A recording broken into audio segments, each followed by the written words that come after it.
Dani, a service coordinator at the Regional Center here in Sunnytown, California. Recently, Vinny, one of our service coordinators, sat down with Steven for his IPP meeting. Vinny took notes, asked questions, and together they helped Steven update his individual program plan. The IPP is more than just a document. It's a reflection of the thoughtful and thorough discussions we have with the people we support. It covers the essential services they might need, details how those services will be provided, and who's responsible for funding them. At the end of the agreement, there's a signature page, but we'll talk about that in a moment.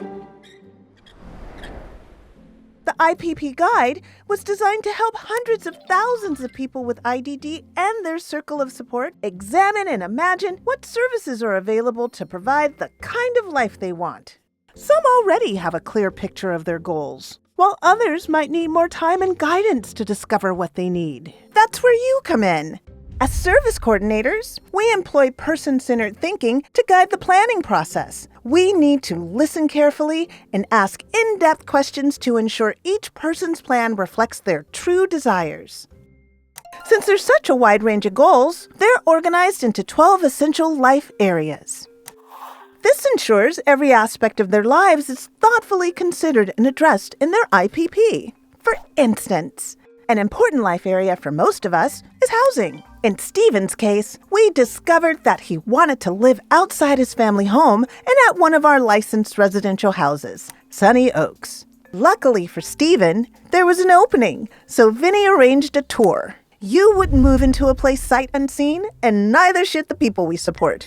The tour went very well, and with the support of his planning team, Steven decided that Sunny Oaks was the right place for him to live. Yes! In the IPP, it looks like this. We start with a desired outcome. Always ask, how do you want your plan to be written? Steven wants first person, so fill it out like this. I want to live in my own place. But if you want it, third person works too. Now fill in each column to complete the plan. Service support, housing. Supported by Sunny Oaks. The start date is when he moves in. The end date is the date agreed upon by the planning team.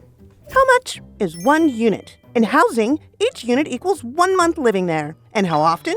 Sunny Oaks is funded monthly. And funded by means who is paying. There's a lot of misinformation out there that the regional centers pay for everything. It's crucial you understand how different services are funded and by whom, so you can explain them clearly to the people you support. Now, let's move on to employment. Steven's desired outcome is to be able to buy tickets to his favorite baseball team, make people smile, and definitely not landscaping. Vinny thought because Steven loves baseball, he would naturally enjoy working at the stadium. Vinny believed he was asking the right questions, but he made assumptions with unfortunate consequences. You're out of here! So refocusing on person-centered thinking, Vinny asked more in-depth questions, listened to Steven, and acted upon what he heard. Together, they found Steven a new paid internship that he loves. Ah, that's one cute turtle. So on the agreement, service support is paid internship program, supported by Sunnytown Employment Services. Start date is the first day of training. End date is 1 year from now. Our internships are funded by the hour. Steven wanted to work part-time at the pet store, so we allotted him 30 hours a week, and the internship is funded by the Regional Center. This continues until all their chosen life areas are completed. Then we move on to the agreement section. The people you support can agree on all services, some services, or no services. Also, they can request a notice of action if there is a need to challenge a change the Regional Center has made to their supports. Now, they will need to check off 3 important boxes. First, confirm they've received a statement of services the Regional Center has funded for the past year. Second, that you discussed and shared information about any current or future IPP changes. And third, they'll set a date for the next IPP meeting. The IPP is good for 3 years, and during that time, we will update it as needed, at least once a year, depending on their living situation. Now you'll discuss some special programs and information about their rights. Let's start with self-direction. This means we talked about the self-determination program, self-directed services, and what it means to manage their own services and supports, and who provides them.